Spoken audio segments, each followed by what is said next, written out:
Olá, tudo bem com você? Vamos hoje à nossa última aula de redação.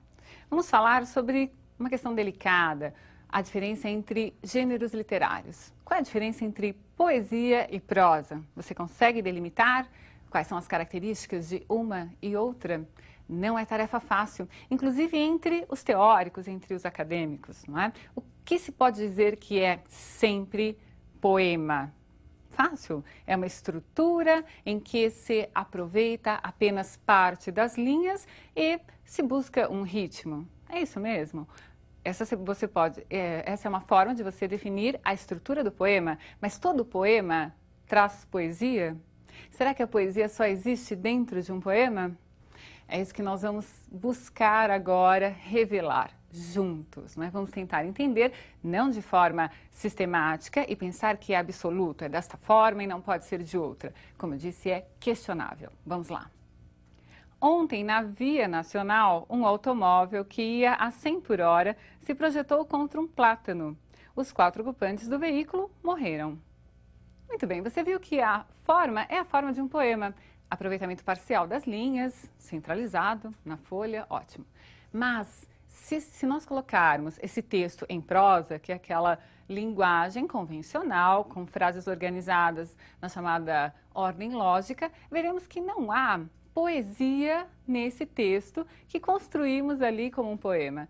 Não há preocupação com o ritmo, não há preocupação com a linguagem, não há preocupação em transformar o comum em algo diferente, em algo que encante, em algo que toque de forma subjetiva o indivíduo.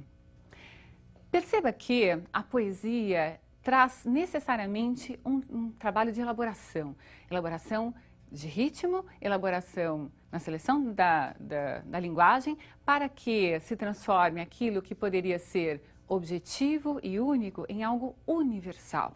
Leia esse texto comigo. Fiz de mim o que não soube, e o que podia fazer de mim, não fiz. O dominó que vesti era errado. Conheceram-me logo por quem era, e não desmenti, e perdi-me.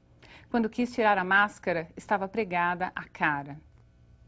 Muito bem, a forma parece a mesma, não é? Temos ali um poema, mas você percebe a diferença no trabalho da linguagem, no ritmo, na subjetividade, né, empregada pelo autor, na escolha de tratamento do assunto, né? Veja que ele diz, ele fala em máscara, ele fala em buscar-se, ele fala em ter se perdido. Seria possível falar isso de maneira objetiva e tocar a todos? Como fazer esse trabalho, não é? Como trabalhar a linguagem de forma a torná-la universal? Bem, procurei sistematizar e vejam que não é de forma absoluta, mas é uma sistematização que servirá como orientação para que você consiga distinguir o que é poesia e o que é prosa. Há elementos formais? Sim, mas não só formais. Há elementos que são subjetivos. Leia essas orientações.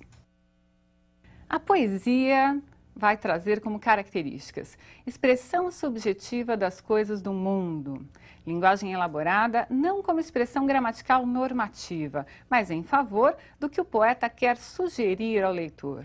O poema pode ou não ter rimas, métrica. As estrofes poderão ser irregulares. Há formas tradicionais que hoje já não guiam os poetas. Veja, nós conhecemos os sonetos, por exemplo, conhecemos as odes, por exemplo. Em aulas de literatura, a professora certamente comenta essas formas fixas de poesia. Hoje já não há essa preocupação em colocar a poesia dentro de um único formato. Hoje, quer-se usar a palavra da forma mais livre possível. E o que é um texto em prosa? Veja lá, expressão convencional da escrita. Normalmente, você escreve em prosa. A organização da linguagem é tendente a seguir as normas gramaticais. Preocupação com elementos exteriores ao autor, organizados dentro de uma coerência textual, mais centrada no objeto, no não eu.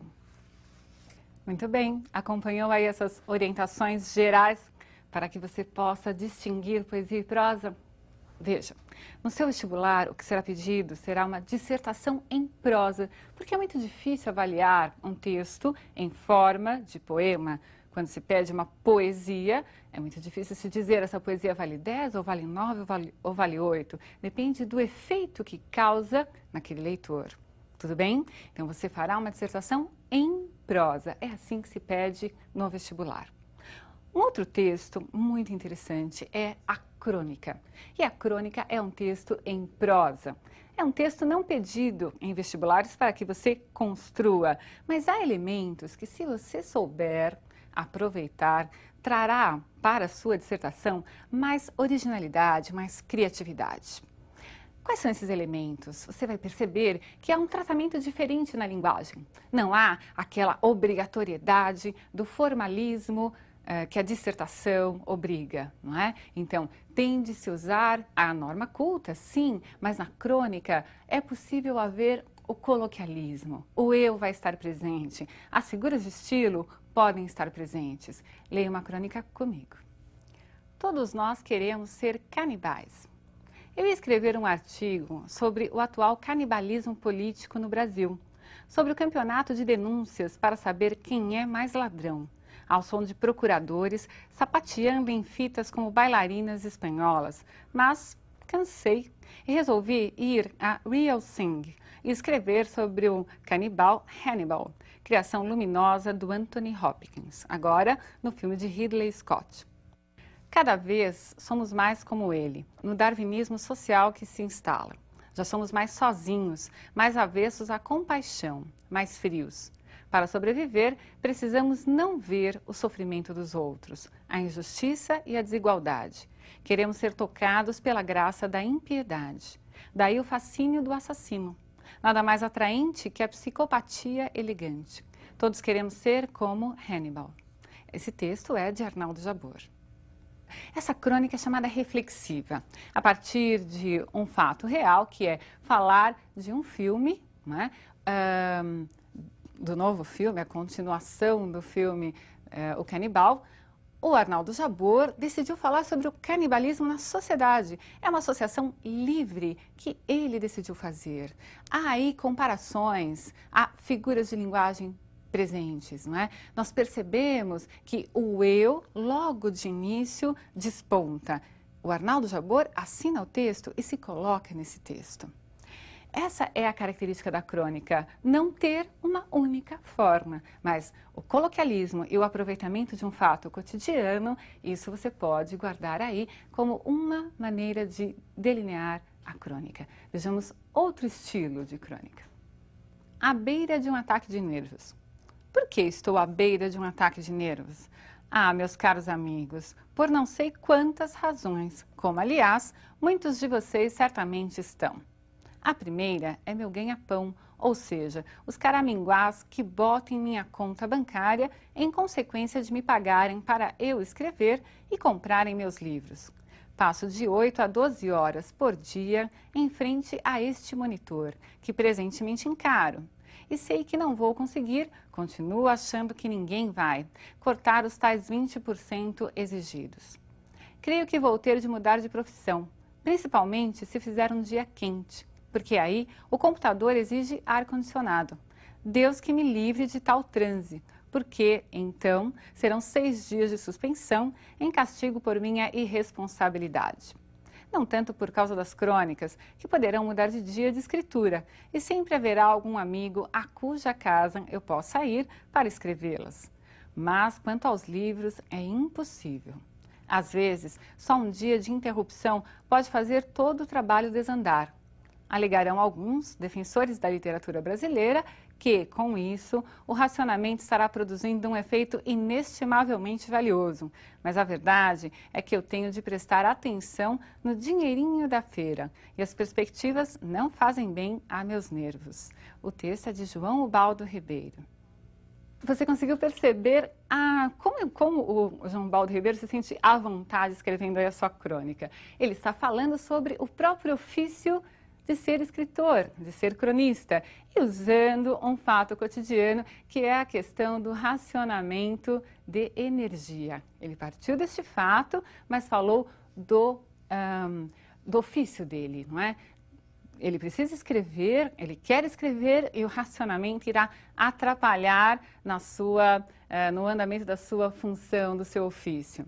Essa característica presente de o autor falar sobre o próprio texto é a marca da metalinguagem. Então, através da própria linguagem utilizada, o autor constrói o texto. Ele usa a crônica para falar da crônica.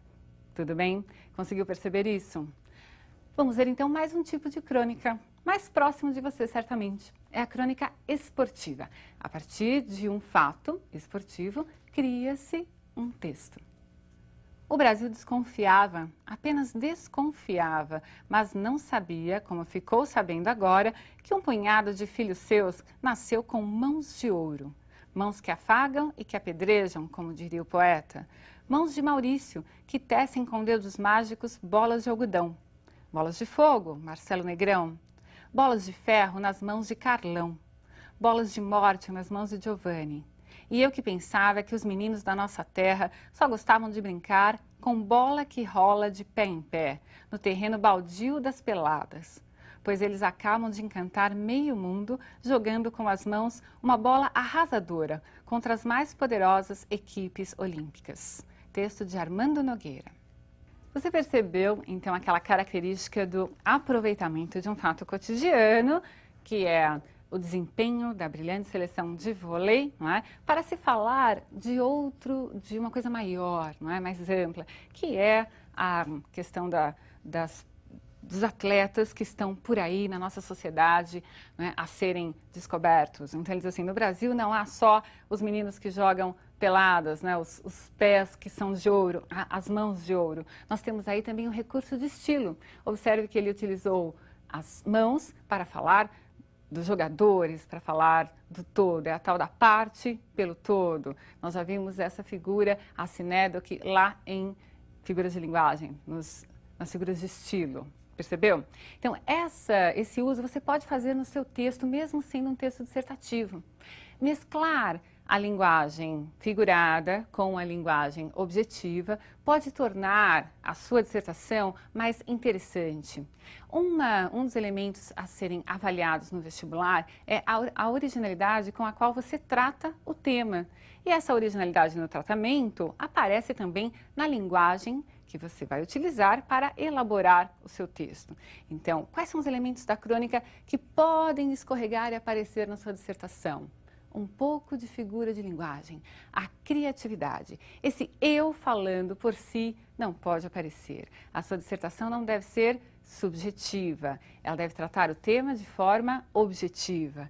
É o assunto, é o elemento exterior que é importante, mas os recursos linguísticos é que você pode aproveitar. E é possível que haja uma crônica para que você a interprete lá no vestibular.